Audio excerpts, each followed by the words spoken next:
Okay, this is a package like you'll receive from Ashes to Ashes. This is a polished cross pendant. You'll get your instructions. With that, this is a push stick.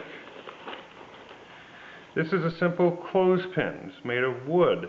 The reason we use this is we can't find anything else that doesn't scratch silver. This is used as a bracket to hold whatever piece you're filling, to stabilize it, keep it from tipping over.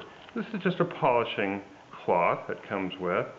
This is an important funnel. These are made of a Teflon-like material. Nothing sticks to it, very slippery. Simple made funnel. In this case, this is how your pendant arrives. Whether or not it has a key to it will decide whether or not you get one of these. This is a screwdriver.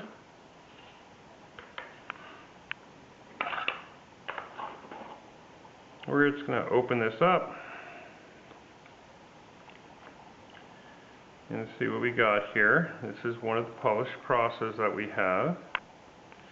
We're going to use the screwdriver, and this is the most important part. Work on a flat surface and don't work high up over a chair. Try and work in the middle of the table so you don't lose the screw. It's small. Most important thing is you don't screw this in too far because there's no stop on it. This will keep screwing in. So I'm just going to unscrew this. The screwdriver is actually made of a very soft metal to try and keep it from scratching, but you can still scratch the bottom of this with the screwdriver. Here's the screw. I'm going to remove it and put it on a white surface so you can see how small that is. And we get the clothespin, which holds this upwards now. Okay, so we can fill it quite easily that way. I'm going to put this onto a white sheet of paper. In case we have any spillage, I could put it back into the original bag that contains cremains. And what you do is if you have a box or a metallic urn, just take a tablespoon of cremains and put it into a regular Ziploc or plastic bag. And you're just going to shake it, the ashes a little bit, up and down.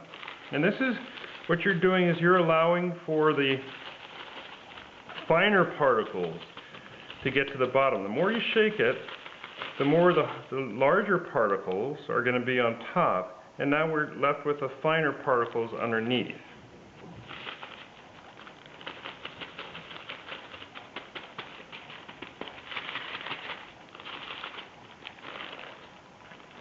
Now I'm ready to cut a hole.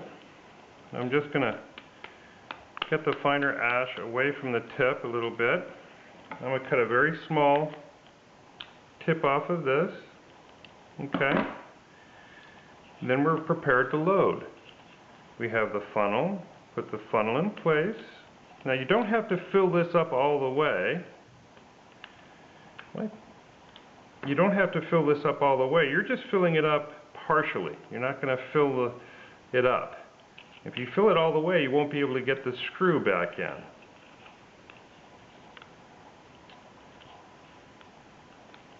Okay, putting a little bit of the cremains in, just like that.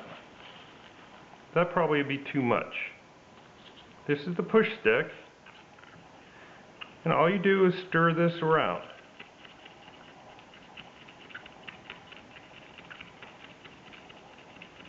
The ashes are going to fall into the port. You can twist this too. A lot of people like to twist it. I got that tip from a place that buys a lot of our urn pendants. Okay. Now I'm going to take this, open my container. I'm going to dump the extra in here. I'm going to tap off what's fallen over on here back into the bag. Put that aside now. This is completely clean. Polishing cloth, screwdriver. This is the most important part, folks. Don't lose that key. Now I'm going to take the remainder of the cremains and put it right back in the bag. It's always important to keep some of the cremains in a keepsake. If you're going to disperse the remainder and you're buying a pendant to keep a little bit, always keep a little bit, because these can get lost. Right? A chain can break, can be stolen, you never know. Now I'm going to put the screw back in place. This is tricky, and I've got really large hands. And so we're going to position it in place here and screw it in.